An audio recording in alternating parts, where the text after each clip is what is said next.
உங்களுடைய ஆலோசனையின் படியே வாழ்வேன் என்று தீர்மானியுங்க.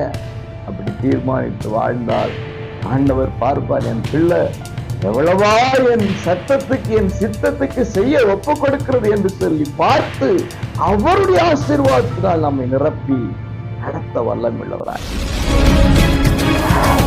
பிரியமான தேவ உறவுகளே, மனதார வாழ்த்துகிறேன். ஏசப்பா உங்களோடு இணைந்து இருப்பாராக. பிரசங்கி 5:5 நீ நேர்ந்து கொண்டதை செய்யாமல் போவதை பார்க்கிலும் நேர்ந்து கொள்ளாமல் இருப்பதே நலம். பிரியமானவர்களே, ஆண்டின் முதல் நாளிலும் துவக்கங்களிலும் நிறைய காரியங்களில் நேர்ந்து கொள்கிறோம். ஆண்டவரை பார்த்து நான் அப்படி இப்படி இருப்பேன் என்று சொல்வதெல்லாம் எளிது. ஆனால் கடைபிடிக்க முடியுமா என்று சொல்வதற்கு முன்பு யோசிக்க வேண்டும்.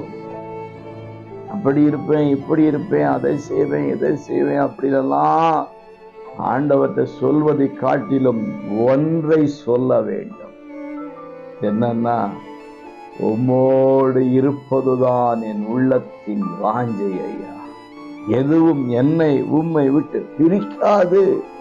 இதுதாங்க நம்முடைய தீர்மானங்களில் மிகப்பெரிய தீர்மானமாக இருக்க வேண்டும். தேவனோடு இருப்பேன் என்று தீர்மானம், அவரை விட்டுவிட மாட்டேன் என்று தீர்மானிங்க.